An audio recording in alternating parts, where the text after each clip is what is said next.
সহজ ভাষায় প্রতিদিনের আন্তর্জাতিক সংবাদ পেতে ভিডিওটি লাইক শেয়ার করে চ্যানেলটি সাবস্ক্রাইব ও পেজটি ফলো করে রাখবেন। আজ হলো 6 এপ্রিল 23 চৈত্র 7 শাওয়াল রবিবার। আজকের আন্তর্জাতিক সংবাদের প্রথমে শিরোনাম। ফিলিস্তিন গাজার পরিস্থিতি অত্যন্ত খারাপ। রাফায় অবশিষ্ট ভবন গুড়িয়ে দিচ্ছে ইসরায়েল, নিহত 27 জন। ফিলিস্তিন গাজার রাফা শহরকে গাজা থেকে বিচ্ছিন্ন করল ইসরায়েল। গাজায় ইসরায়েলের নৃশংসতা, 15 চিকিৎসা কর্মীর খুনের ভিডিও প্রকাশ। বিস্তারিত থাকবে প্রতিবেদনে। ফিলিস্তিন গাজায় ইসরায়েলি তাণ্ডব অব্যাহত, 24 ঘন্টায় 46 জনকে খুন। বাংলাদেশ, ভারত, পাকিস্তান সহ কয়েকটি দেশের উপর সৌদির ভিসার নিষেধাজ্ঞা। হজ মৌসুম। এদিকে এক সপ্তাহে সৌদি আরবে আরও 18,000-এর বেশি অবৈধ অভিবাসী গ্রেফতার। এবার বাঁচার আর আশা নেই, শেষ বার্তা লিখছেন ফিলিস্তিন গাজাবাসী। আগামীকাল বৈঠকে বসছেন ডোনাল্ড ট্রাম্প ও নেতানিয়াহু। আরব শেখরা চুপ, ফিলিস্তিন গাজার জন্য কাঁদছে মার্কিনিরা। ডিসেম্বরের মধ্যে বুট চাই, বাংলাদেশ জুড়ে আন্দোলনের পথে বিএনপি। মোহাম্মদ ইউনূসকে চাপে রাখতে কৌশলী খালেদার দল। এবার বিস্তারিত খবর। প্রথম খবর, ফিলিস্তিন গাজার পরিস্থিতি অত্যন্ত খারাপ। ফিলিস্তিনের অবরুদ্ধ গাজা উপত্যকায় নির্বিচার হামলা অব্যাহত রেখেছে দখলদার ইসরায়েল। সঙ্গে সেখানে 1 মাস ধরে পূর্ণ অবরোধ আরোপ করে রেখেছে দখলদাররা। এতে সেখানকার পরিস্থিতি দম বন্ধকর হয়ে পড়েছে। কাতার ভিত্তিক সংবাদ মাধ্যম আল জাজিরা রোববার জানিয়েছে, গাজার পরিস্থিতি দিন দিন কঠিন হচ্ছে। সাংবাদিক হিন্দ খুদারি গাজার দের আল বালাহ থেকে বলছেন, এখানে এখনো সকাল, কিন্তু আমরা দেখতে পাচ্ছি ফিলিস্তিনিরা যে কোনো খাবারের সন্ধান করছে, যেন তারা তাদের পরিবারকে খাওয়াতে পারে। গত 1 মাস ধরে গাজায় একটি ট্রাকও প্রবেশ করেনি। কোনো খাবার না, কোনো বাণিজ্যিক কোনো কিছু না, কোনো জ্বালানি, রান্নার কোনো গ্যাস, এমনকি ঔষধও না, এমনকি কোনো তাঁবু বা আশ্রয় উপকরণও না। এমন অবস্থায় এখানকার পরিস্থিতি দম বন্ধকর হয়ে পড়েছে। আমরা দেখছি অনেক মানুষ 1 গ্যালন স্বাস্থ্যকর পানির জন্য লাইন ধরছেন। আমরা দেখছি ফিলিস্তিনিরা গরম খাবারের জন্য বিভিন্ন কিচেনে লাইন ধরছেন, কিন্তু এই কিচেনগুলোর রসদও ফুরিয়ে যাওয়ায় আগামী কয়েকদিনের মধ্যে তাদের সেবা বন্ধ হয়ে যাবে বলে আমরা ধারণা করছি, যোগ করেন হিন্দ খুদারি। ফিলিস্তিন গাজার পরিস্থিতি নিয়ে জানা গেছে, রাফা শহরকে গাজা থেকে বিচ্ছিন্ন করল ইসরায়েল। যুদ্ধ বিধ্বস্ত দক্ষিণ গাজার ভেতরে নতুন করে একটি নিরাপত্তা করিডোর তৈরির ঘোষণা দিয়েছে ইসরায়েল। এরই মধ্যে দক্ষিণের রাফা শহরকে বাকি গাজা থেকে বিচ্ছিন্ন করতে মোরা করিডোর স্থাপন করেছে ইসরায়েল। ইসরায়েলি সংবাদ মাধ্যমে প্রকাশিত মানচিত্র অনুযায়ী করিডোরটি গাজার পূর্ব দিক থেকে পশ্চিম পর্যন্ত বিস্তৃত। ইসরায়েলের প্রধানমন্ত্রী বেঞ্জামিন নেতানিয়াহু গত বুধবার নতুন এই করিডোরের ঘোষণা দেন। তিনি জানান, এটি রাফা শহরকে গাজার বাকি অংশ থেকে বিচ্ছিন্ন করবে। এবার বাঁচার আশা নেই, শেষ বার্তা লিখছেন গাজাবাসী।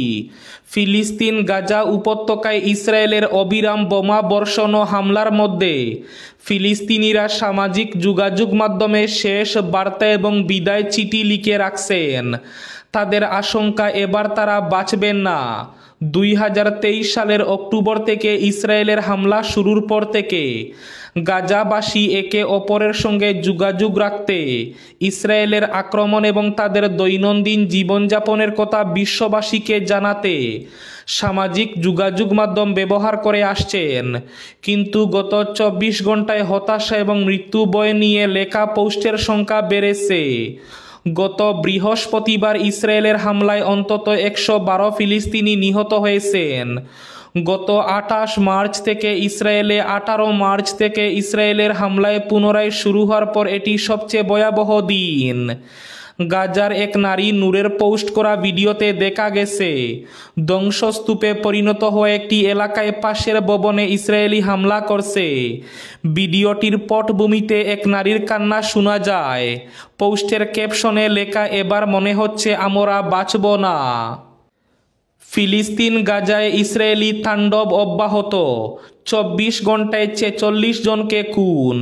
ফিলিস্তিনের স্বাধীনতাকামী সশস্ত্র সংগঠন হামাস নিয়ন্ত্রিত গাজায় অবিরাম হামলা চালিয়ে যাচ্ছে ইসরায়েলি বাহিনী। রোববার কাতার ভিত্তিক সংবাদ মাধ্যম আল জাজিরার লাইভ প্রতিবেদনে বলা হয়, গত 24 ঘন্টায় গাজা জুড়ে ইসরায়েলি হামলায় অন্তত 46 জন নিহত হয়েছেন। যুদ্ধবিরতি চুক্তি ভেঙে গত 18 মার্চ থেকে শুরু হয় হামলা। গাজার স্বাস্থ্য মন্ত্রণালয় বলছে, এখন পর্যন্ত গাজায় 50,000 ছাড়িয়েছে নিহতের সংখ্যা। একদম করুণ পরিস্থিতি। আরব শেখরা চুপ, ফিলিস্তিন গাজার জন্য কাঁদছে মার্কিনিরা। গাজায় ক্রমাগত ইসরায়েলি হামলার মধ্যেও নিশ্চুপ মধ্যপ্রাচ্যের আরব শেখরা, কিন্তু গাজাবাসীর জন্য কাঁদছে মার্কিনিরা। তাই হাজার হাজার কিলোমিটার দূরে যুক্তরাষ্ট্রে গাজাবাসীর সমর্থনে মিছিল হয়েছে। ওই মিছিলে ইসরায়েলি হামলা এবং এতে মার্কিন প্রেসিডেন্ট ডোনাল্ড ট্রাম্পের সমর্থনের নিন্দা জানানো হয়। ফিলিস্তিনি পতাকা এবং গাজায় গণহত্যা বন্ধের প্লেকার্ড নিয়ে বিক্ষোভ করে মার্কিনিরা। এ সময় গাজাকে বাঁচতে দাও এমন স্লোগানও উঠে।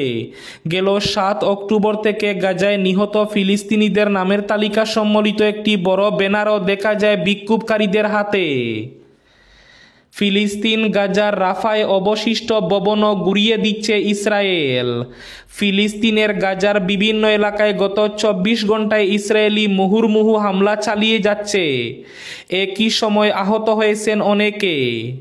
প্রতিবেদনে বলা হচ্ছে, গাজা উপত্যকায় একাধিক ইসরায়েলি হামলায় কমপক্ষে 27 জন ফিলিস্তিনি নিহত হয়েছেন একদিনে। এদিকে রাফায় অবশিষ্ট ভবনও গুঁড়িয়ে দিচ্ছে ইসরায়েল, আর রইল না রাফা। হজ মৌসুম, বাংলাদেশ, পাকিস্তান, ভারত সহ কয়েকটি দেশের উপর সৌদির ভিসার নিষেধাজ্ঞা। চলমান হজ মৌসুমে বাংলাদেশ, পাকিস্তান, ভারত সহ একাধিক দেশের নাগরিকদের জন্য সাময়িকভাবে ভিসা নিষেধাজ্ঞা আরোপ করেছে সৌদি আরব।